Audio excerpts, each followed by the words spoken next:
I'd like to introduce our opening keynote speaker. Dr. Apurva Sanghi is the World Bank lead economist for Malaysia and Kuala Lumpur. He was previously based in Moscow and Nairobi, holding similar roles for the Russian Federation and the 4 East African countries of Kenya, Rwanda, Uganda, Eritrea. Prior, Apurva led the World Bank's Global Economic Growth Cluster. A macroeconomist with environmental expertise, Apurva is also a lead author for the Intergovernmental Panel on Climate Change, or the IPCC. He is a selective commentator with views expressed in the pages of major international media outlets such as the Financial Times, The Economist, Al Jazeera, New York Times, Project Syndicate, and popular blog sites such as the World Bank's and Brookings. He was recognized by Forbes magazine as a leader and disruptor trying to fix broken GDP.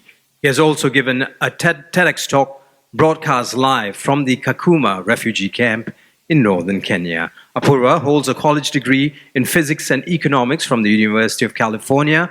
He earned his PhD in economics from the University of Chicago and wrote his dissertation on the economics of climate change. With that, it's my honor to invite to the stage Dr. Apurva Sanghi, lead economist for Malaysia, World Bank. Thank you. Thank you for the kind introduction. I wish my parents were here to have heard that. Now, the introduction I like to give of myself is people call me a walking economy. You know why? Because my hairline is in recession. My stomach's a victim of inflation. And together that puts me in a Great Depression. It's a pleasure to be here at the ASLI Banking Conference and to have the honor and privilege of providing this keynote address. I'm going to talk about, from my perspective as an economist, the future of banking and how banking can navigate the contours of a brave new world. And I'd like to start with 3 words I know that this audience of bankers would just love to hear. Ready for this? The 3 words are, people hate banks. Now, I'm a banker, a development banker. My father was a banker, and yet I have to admit, I'm not a big fan of banks either. Now, don't get me wrong. Sure, as Daniel reminded us with the Chinese reference, since money has existed, banks and banking has existed. And the benefits they provide from matching savers with borrowers and providing funding for investment are indisputable. Yet people dislike banks. And I think it's worth reflecting why that is. And let me outline 3 reasons from my perspective. First is that when banking crises occur, whenever they occur, they inflict hardship on the economy and families. Now, monetary policy and financial regulations have tried to address this, but have not been able to eliminate this boom-bust cycle inherent in banking.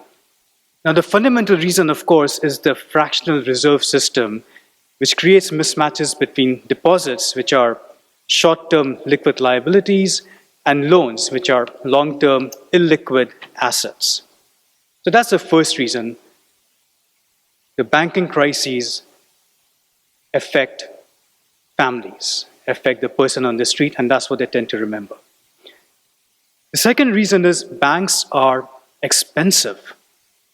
Now, to give you a context, global nominal GDP is roughly around 100 trillion US dollars. But according to the Bank of England, cross-border payments were already around $150 trillion in 2017 and are expected to reach $250 trillion by 2027. Okay, so global GDP, $100 trillion, and cross-border payments have exceeded that.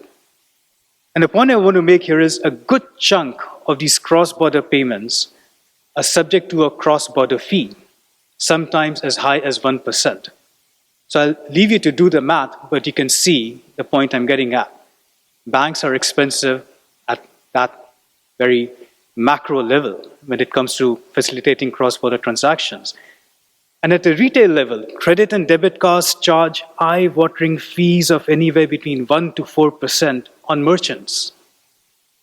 And at a consumer level, anyone who's had to deal with a bank, there's a growing raft of fees.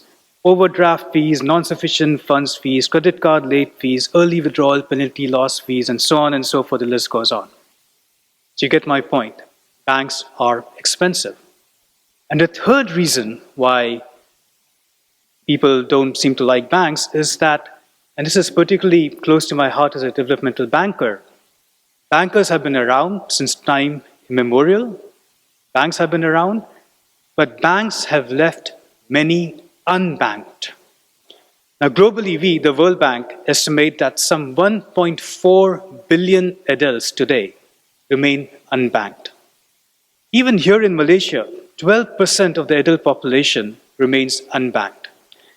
And it's not just in developing countries or emerging markets. Even in a country like the United States, FDIC estimates that almost 6 million Americans are unbanked. And for those who are banked, as you very well know, banks require collateral.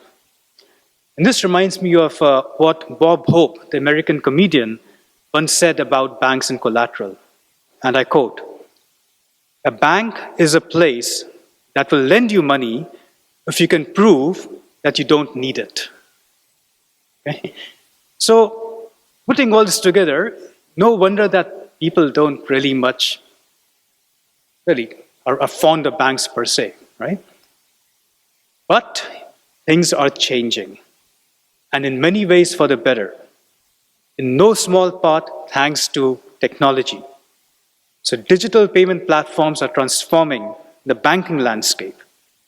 If you think of Visa and MasterCard, they are now being challenged by competitors such as China's Alipay and India's UPI. Alipay has over 80 million merchants worldwide, at par with Visa and MasterCard. India is rapidly linking its UPI with other countries' payment systems, most recently Singapore's, and is in talk with 30 other countries to do the same. Now, banks are also facing competition from payment platforms that did not start off as banking or payment platforms. Just think of Grab, now the first digital bank approved to start operations in Malaysia, or Indonesia's Gojek, both of which started off as ride-hailing apps. Think of Apple, which has now entered the credit card business and now has a popular mobile payments service. Even car manufacturers are getting onto this act. According to Deloitte, because of high costs of bond issuance, car manufacturers in Europe, for example, are increasingly looking for alternative sources for funding, for auto loans, and fast emerging as rivals to traditional banks, luring depositors with higher interest rates for deposits and money in savings account. And these platforms are much faster and cheaper than conventional banks. And the benefits from competition, from technology, are there for everyone to feel, to see for themselves. So interchange fees, for example, have started coming down. The cost of remittances, which plays such an integral part in development, have started coming down. And even the almighty SWIFT has reduced its messaging fees. And these platforms are now moving fast into conventional banking territory of determining borrowers' creditworthiness. How? By leveraging data as collateral, further disrupting banking. So these tech platforms don't require the traditional collateral. Remember the Bob Hope quote, they use data now as collateral and are in some ways better at figuring out a borrower's creditworthiness than conventional banks. Now, the other disruptive force that banks face from technology is paradoxically from central banks. And this comes in the form of central bank digital currencies, a well-known acronym by now, CBDCs. Now, Bahamas was the first country to issue a CBDC in, I think it was October or November of 2020. El Salvador, as some of you may know, has granted legal tender status to Bitcoin, for better or worse. And you in Malaysia, other countries in the region, US, Britain, are piloting many CBDCs. Now, what is a central bank digital currency?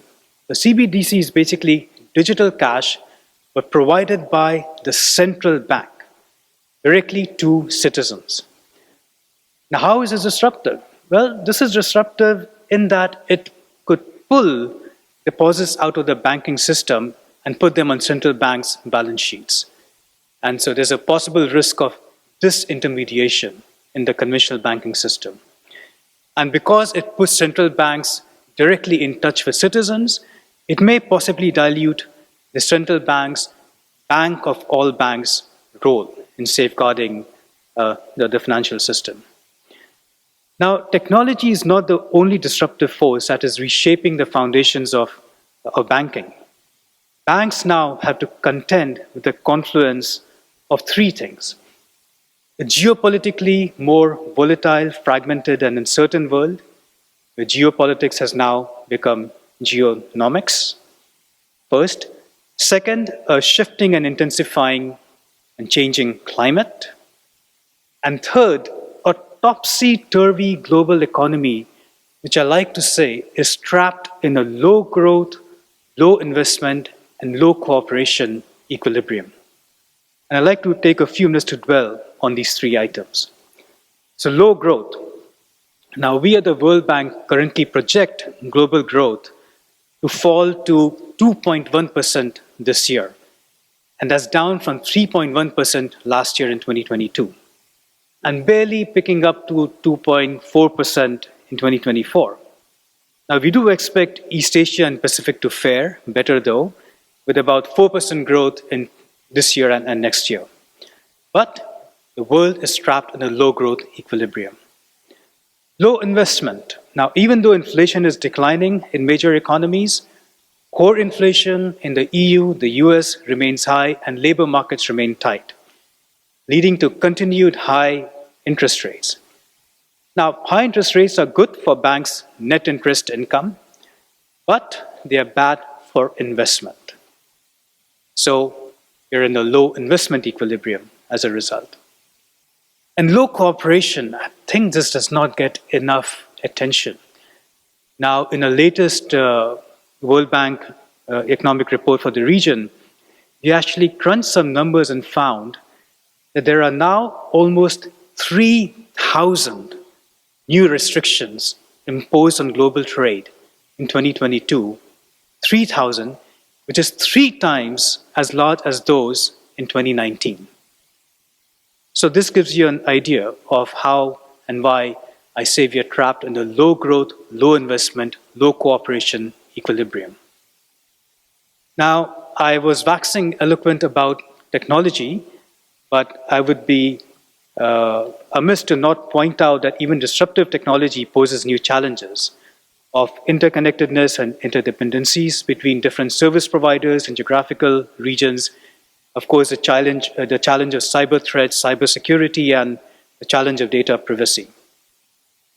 So all put together, technology, I think, is doing more good than harm, given these challenges, because of the global contours of the economy and other disruptive forces. How do banks navigate this brave new world? How do you demonstrate value to your clients? Now, I'm not a commercial banker. I'm an economist, a development economist. So from my vantage point, as a development banker, that is, for the remaining time I have, I'd like to propose that you can do so by focusing on the 3 S's. The first S, SMEs. The second S, sustainability. The third S, social. Now, if it sounds a bit cryptic, don't worry, I'm going to elaborate on these 3 S's. And the first S is SMEs. Now, SMEs remain the backbone of many economies. In Malaysia alone, about 97% of all firms are SMEs. Now, you might think Malaysia is an outlier. It's actually not. Even OECD countries such as Japan and Italy have similar high shares. about in the 90s. But here's the hard truth. Big banks are biased against lending to SMEs. Transaction costs are simply not worth it for them. And in every World Bank survey we've done in Malaysia and other countries, lack of access to finance ranks as one of the topmost constraints that SMEs face anywhere. Now, governments have tried to address this by establishing various SME-related financial institutions, including Malaysia, as it did too in 2005. But let's be honest, the track record has been mixed at best. And as noted by distinguished Malaysian Professor Wu Wing Tai, this has led to the mushrooming of illegal money lenders that charge high interest rates because of the legal risks involved. So even though they provide a useful function, the costs are incredibly high. So supporting an enabling framework for small enterprise, even though it is primarily a regulatory policy decision, but you as bankers in this room can help to be a voice for change. And not only that, this is also a huge opportunity for banks, for you to partner with fintechs to scale up lending with minimal or no collateral. Because remember, the advantage that fintechs have is they can use data as collateral, right? Now, this is a huge untapped win-win opportunity for all waiting to be seized. So that's my first S, SMEs. The second S is sustainability. Now, sustainability is a huge topic I will not do justice to in just a few minutes. And you have Professor Elizabeth Lee, who's really a champion of sustainability along with many others here. But let me focus on one thing, that banks like yours have a vital role as key financial intermediaries in addressing climate change. For example, through green finance and carbon markets. Now, again, policy regulation will play a key role in addressing various barriers, and there are many, such as a lack of clear definition of green transition activities. We all are fond of saying, yes, fund the green transition, but what exactly are these activities? There's no clear, understood consensus on that definition yet. A lack of financial instruments and a lack of demonstration projects. But as banks, again, you can be the voice of change in your sector. You can provide, for example, early stage financing to startups and innovators in the green space, for example, by encouraging carbon storage or removal technologies. So again, this is a big topic, and I'll just stop there, but that's the second S, sustainability. And finally, the third S is social. And by social, I mean explicitly for this audience, social finance. Now, what exactly is social finance? So for me, social finance is about closing financial gaps, but structuring it in ways that also foster inclusion and empower undeserved populations.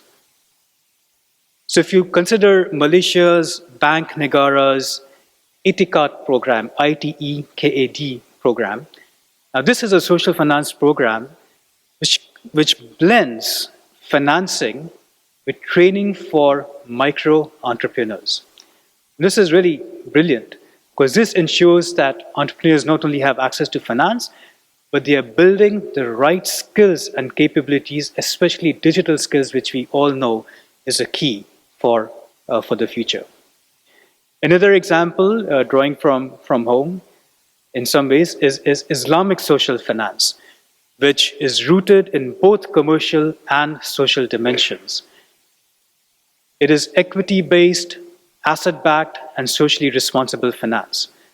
And in many majority Muslim countries, Islamic banking assets have been growing faster than conventional banking assets. And as some of my World Bank colleagues have noted, during the 2008 global financial crisis, Islamic financial institutions were relatively untouched because they were protected by these fundamental operating principles of risk sharing and avoidance of excessive leveraging and speculation. So that's the third S, social. So we're coming to a close now, And since the A in ASLI stands for Asia, let me note that the future of banking is increasingly Asian, in particular in emerging Asia. So Chinese banks have started to dominate global banking rankings. It's not just China. Indonesia's Bank Rakyat, Malaysia's Maybank, India's HDFC are easily among the top 100 global banks by market cap. And with more banks from Asia, in particular India, expected to join the top ranks.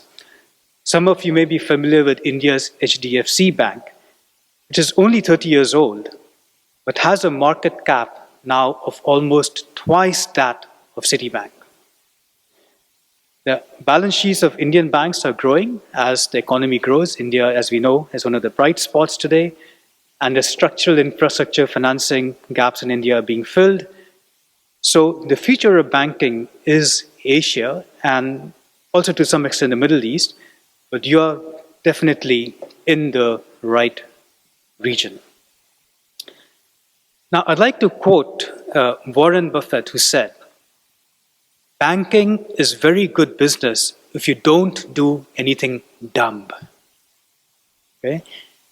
Now, with all due respect to Warren Buffett, given today's disruptive environment and interconnected global challenges, I would rephrase that to banking is very bad business if you don't do anything smart. Okay? Gone are the days where you could just get by not doing dumb things. You have to be smart, you have to be strategic. And indeed, each one of you has an invaluable role to play in addressing some of the biggest generational challenges, such as climate change and social justice. If I could ask you to indulge me in a show of hands, how many of you here have children? Show of hands. Looking at some silver hairs here, grandchildren. Okay, children and grandchildren. Okay, almost all of you.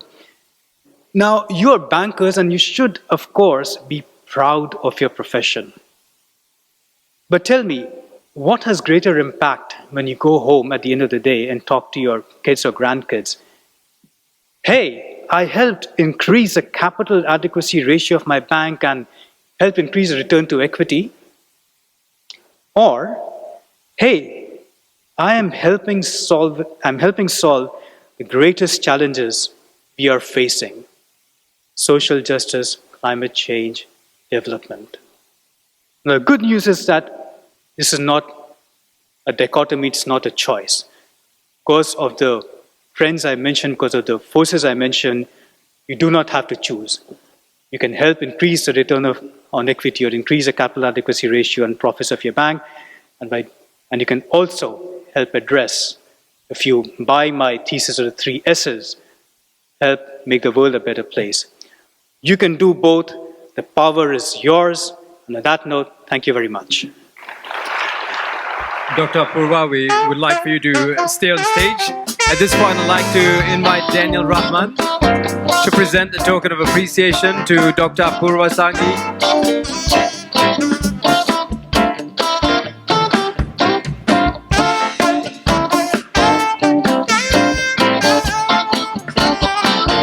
Ladies and gentlemen, a warm round of applause for Dr. Apurva Sanghi from the World Bank.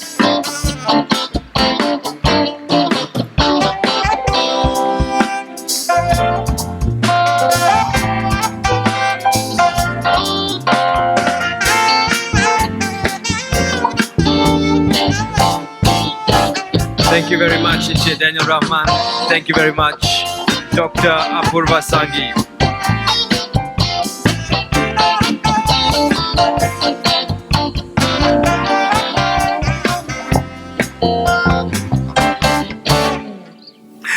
Thank you very much. We've learned a lot from what Dr. Apurva had to say. Just remember, for now, remember the 3 S's: SME, sustainability, and social, which means social financing. And the future of banking is becoming increasingly niche. It's not only in banking, where I work to in mass media, it's becoming increasingly niche, and none of you watch TV anymore, nor do you listen to the radio, you're listening to podcasts, listening to things you like. So we need to tailor make whatever you're listening to or watching.